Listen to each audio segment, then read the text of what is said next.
Greetings, my dear viewer. You're on the channel The Price of Cheating. The channel is for those who appreciate traditional family values and condemn adultery. So be sure to subscribe to the channel. Let's get started. I was sitting across from my lawyer, and there were divorce papers between us. Just 2 days ago, my world turned upside down when I was handed these papers. The feeling was surreal, like a scene from a movie.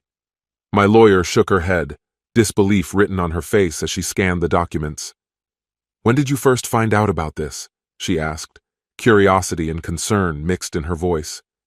I took a deep breath, remembering the day before I received the documents. "You didn't know?" she asked. "No," I replied, still struggling with the memories. I entered the apartment. There was tension in the air. She invited me to the table, and before I even had time to take off my coat, she fired a bomb. She wants a divorce. "And then what happened?" my lawyer asked, bending down to get the details. I paused, memories whirling through my head. "It's nothing," I finally said, feeling disappointment creep into my soul. She just got up to leave.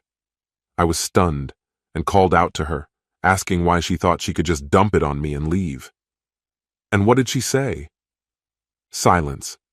Just as I was about to put pressure on her, I noticed a figure lurking in the kitchen doorway, a man in a formal suit. Did he say something? He didn't say a word to me. He just looked at her and asked, "Are you ready, honey?" She nodded, and then he grabbed her suitcase. They went out together, leaving me in a daze of shock and disbelief. "What's next?" my lawyer asked again, her eyes wide with anticipation. I could only shake my head, realizing that reality was sinking deeper and deeper. And then, nothing. Only the echo of the door closing behind them. He parked his elegant German car right in front of our door, the kind that attracts glances and attracts attention. Not that I cared much about luxury cars, but I could tell by the way it sparkled in the sunlight that it was expensive. She nodded knowingly, as if it were a well-rehearsed script, and her fingers absently flipped through the legal papers spread out in front of us. And what happened next?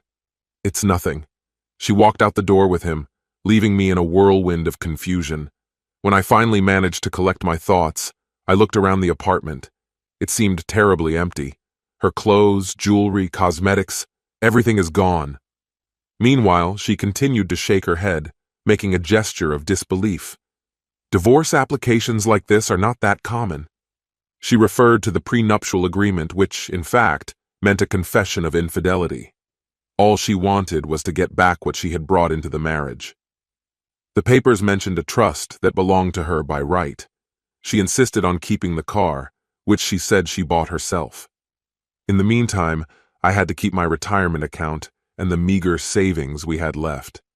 I couldn't help but snort at the absurdity of it all. My lawyer looked up from the documents, intrigued.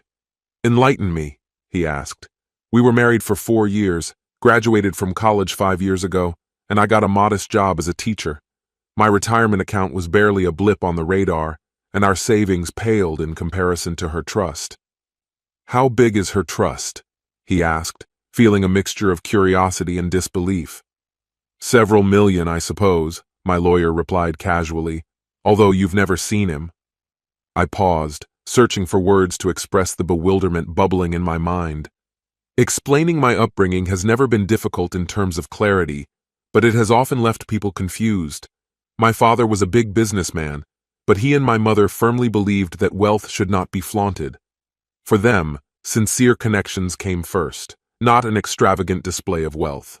My childhood was certainly comfortable, but it was not filled with luxury.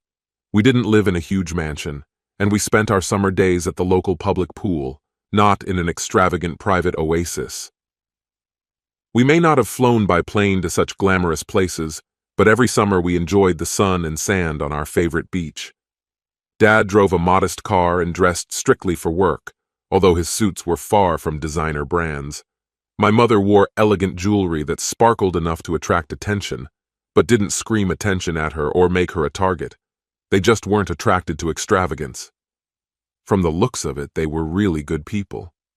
They really were like that. Unfortunately, they died in a car accident when I was just beginning to master the twists and turns of student life. I feel the emptiness they left behind every day. She paused, her eyes lingering on me, and asked, "What happened next?" "I moved in with my cousins. College continued, and that's where I met Anastasia." "So Anastasia didn't have a chance to meet your parents?" she asked, her curiosity obvious. "No, I didn't," I replied, "but she met my cousins." "Oh?" She leaned in, intrigued. "And how did it go?"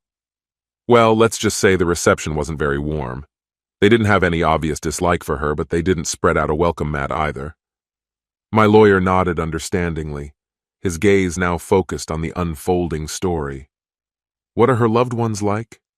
"Oh, they are very important, and they make sure that everyone knows about it. To them, I was just nobody, someone from the wrong side. They looked at me like I was some kind of trash from a trailer. By the way, what is your wife's maiden name?" "Capellini's," I replied. Her expression changed from surprise to a carefully crafted smile masking curiosity under the guise of professionalism.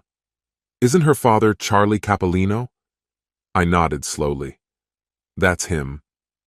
This name hung in the air like an unpronounceable weight. A business magnate, a titan of industry, a man caressed by wealth. I could almost see the gears turning in her head, frantically trying to connect the dots.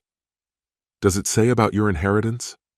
I hesitated, not knowing how to act on this delicate territory. "Well, that's not what I usually discuss. After the death of my parents, I became the sole heir. I wasn't ready to take over my father's empire, so I let his lawyer manage the sale of the company. All the proceeds were put into a trust that he created for me. I plan to use it when the time comes, but for now I'm just a teacher paving my own path." "Can you tell me how many are in the trust now?" "I think about 60 million. "And yet you are a teacher?" "Yes." I sensed her disbelief. I had already experienced a similar reaction. "I think this money is meant to support me while I'm doing a job that really brings me joy. It's not about messing around or spending money on extravagant yachts. The fact is that this money allows me to pursue my hobbies and look for an experience that brings me true satisfaction. In particular, teaching fills me with a deep sense of satisfaction."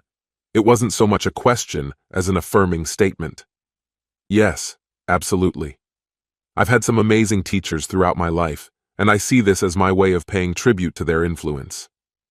The lawyer sat quietly in her chair, her gaze thoughtful, as if she was assessing the nuances of my situation. I couldn't help but wonder, does Anastasia know about the trust?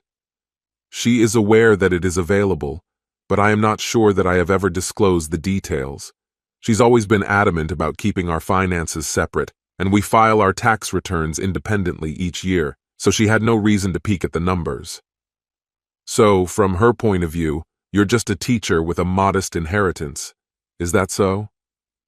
I hadn't thought about it until now, but it seems to be true. "I advise you to sign it today before she changes her mind." Her words sounded like a punch to the gut, and I was blown away for a moment. To be honest, let me explain everything.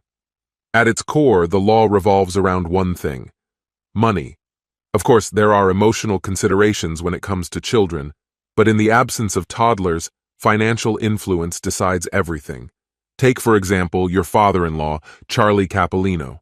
He happened to build a complex facade, a house of cards standing on the edge, and only a whisper of wind can bring it down. My relatives would call it all in a hat, but without cattle. A lot of shows without substance. As I have already guessed, he squeezes the maximum out of every dollar. The actual question is simple. Are you willing to pay the price for this? This is a provocative thought that made me think about how her family treated me and how she communicated with me in their presence. That was the first blow. It always seemed to me that she was obsessed with wealth, fiercely protective of her trust fund, which bordered on paranoia. It was the second blow. Then a custom-made suit appeared, in which she left, leaving me with a feeling of emptiness, and that was the third blow. At that moment, I made a decision and shook my head decisively. "No." "Then I ask you to sign this agreement. If you want, I can dig into your trust, but if she leaves it to you, then it's wiser to keep what belongs to you, let her take her share and move on." I took a deep breath and then let it all out. She was right. I had to admit the truth. My marriage was a failure, and it was time to admit it. Calling her secretary into the office, she told her to bring the notary's seal. I signed the document. The lawyer witnessed this, and the secretary took care of the notarization. Later today, I will hand over the papers to her lawyer and close this chapter once and for all. Her lawyer was an impressive, real ace in the courtroom. This case was dragged out like a drum, and there was no way she could come back and claim at least some part of your trust. I must have looked puzzled, because she took a moment to explain. Carl, her life is all smoke and mirrors. If her father's empire collapses, her whole world will go off the axis and it will be ugly. You have to step back before the storm breaks.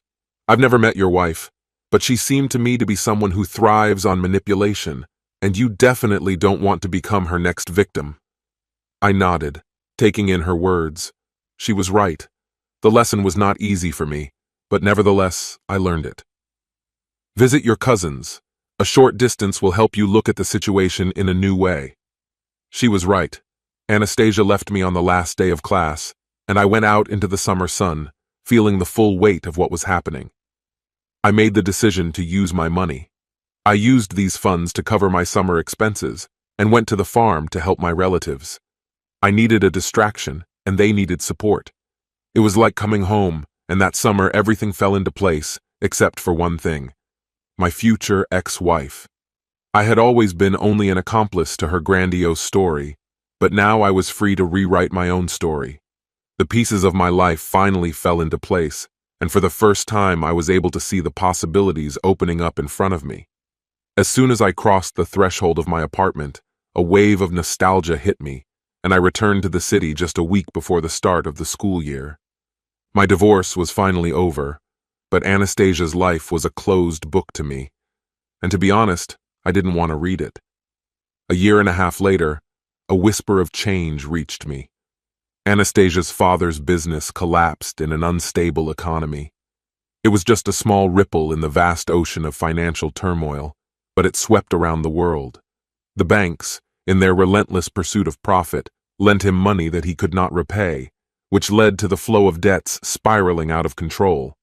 In the end, he was forced to sell his company, keeping the house and most of his cherished possessions, but it was a bitter pill that had to be swallowed. Although many of his employees managed to keep their jobs, the company's management faced the harsh reality of layoffs. Among the victims was Ashley, the man for whom Anastasia left me. It was a tragic saga, but strangely enough, it did not touch my heartstrings. My lawyer's only miscalculation was that Anastasia would come back looking for another chance to get what she thought was rightfully hers. I couldn't help but imagine her father desperately trying to save his fortune and maybe even looking greedily at her trust fund. But no matter how vile their antics were, I doubted he would stoop that low. Anastasia, blissfully unaware, probably never realized that my own trust had a certain value, and I wasn't going to enlighten her. Whenever Anastasia and our marriage slip through my mind, and such moments don't happen often, I can't help but think about how things might have turned out differently if she and her family hadn't treated me with such contempt. She never understood that life goes beyond simple wealth. The true essence of money lies in its ability to enrich our experience and connect us to what is really important. Fixated on preserving her wealth and protecting it from me, she did not notice the wealth of life that I had to offer. But, as they say, it's all water under the bridge. Life goes on, and for me at least, it's going well. As I thought, when Anastasia heard rumors that I had bought an expensive car, she started sniffing out where I got such money. Somehow she became aware of the trust and that it was huge. Anastasia was born, and I was born, and at least he became good for me, but not for Anastasia. When she begged for a second chance, I just laughed and slammed the door in her face. "Goodbye, Anastasia," I shouted after her. This concludes the story. If you like it, then put your powerful like and subscribe to the channel.